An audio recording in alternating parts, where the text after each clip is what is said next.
ओम नमः शिवाय। राधे राधे। आइए सुनते हैं भगवान शिव की अमर कहानी। अगर भगवान शिव ने यह कहानी ना सुनाई होती तो अमरनाथ गुफा ना होती।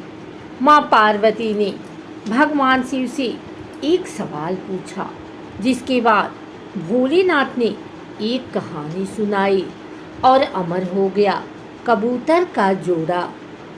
अमरनाथ धाम हिंदू श्रद्धालुओं के लिए बहुत महत्व रखता है। जम्मू कश्मीर की वादियों में स्थित अमरनाथ धाम जाने के लिए भगवान शिव के भक्त साल भर इंतजार करते हैं।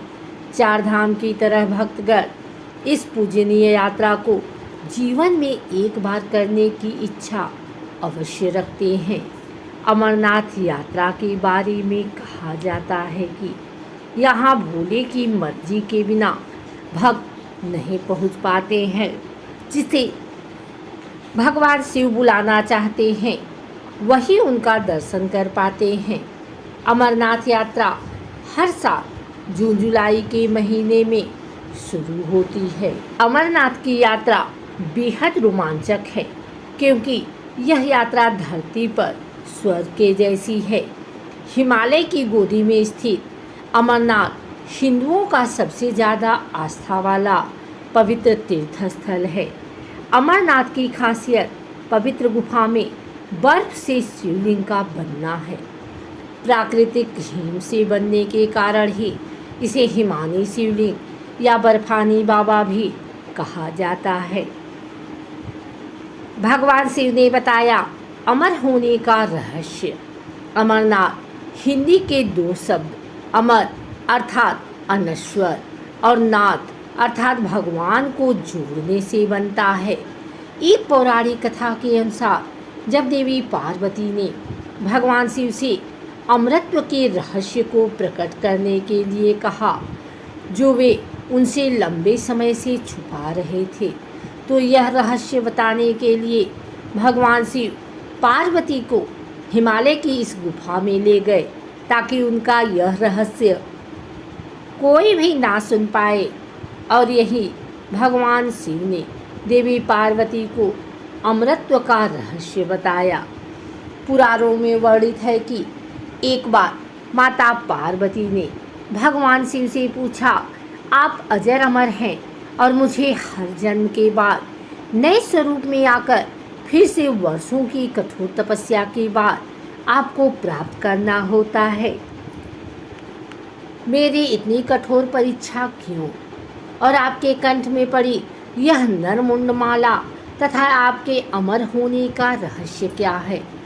भगवान शिव ने माता पार्वती से एकांत और गुप्त स्थान पर अमर कथा सुनने को कहा, जिससे कि अमर कथा कोई अन्य जीव ना सुन पाए, क्योंकि जो कोई भी इस अमर कथा को सुन लेता है वह अमर हो जाता है।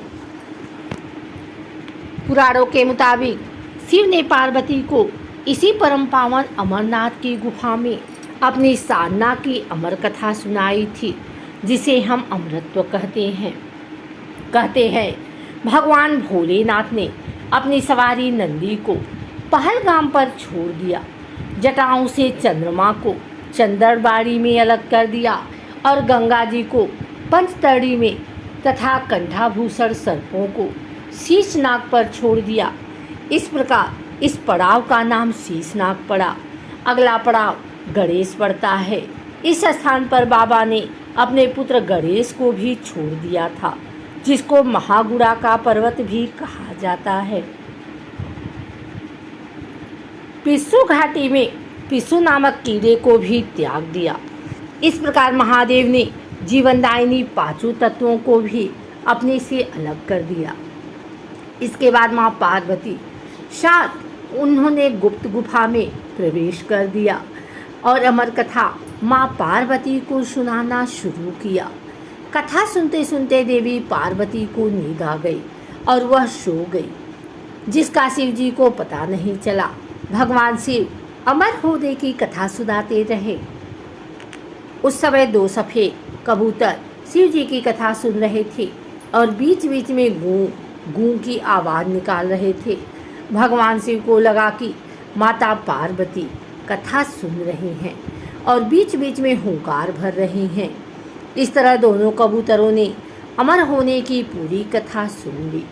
कथा समाप्त होने पर भगवान शिव का ध्यान पार्वती की ओर गया, जो सो रही थी। जब महादेव की दृष्टि कबूतरों पर पड़ी तो वे क्रोधित हो गए और उन्हें मारने के लिए आगे बढ़े। इस पर कबूतरों ने भगवान शिव से कहा कि हे प्रभु, हमने आपसे अमर होने की कथा सुनी है। यदि आप हमें मार देंगे तो अमर होने की यह कथा झूठी हो जाएगी।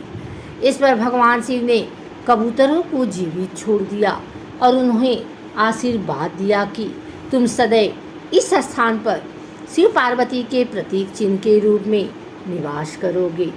अतः यह कबूतर का जोड़ा अजर अमर हो गया। ऐसा कहते हैं आज भी इन दोनों कबूतरों का दर्शन भक्तों को यहाँ प्राप्त होते हैं और इस तरह से यहाँ गुफा अमर कथा की साक्षी हो गई और इसका नाम अमरनाथ गुफा के नाम से प्रसिद्ध हो गया। अगर आपको हमारी वीडियो अच्छी लगी हो तो इसे लाइक करें, कमेंट करें, शेयर करें। हमारे चैनल को सब्सक्राइब करके बेल नोटिफिकेशन ऑल पर सेट कर लें ताकि आगे आने वाली वीडियो सबसे पहले आप तक पहुंच सके। धन्यवाद।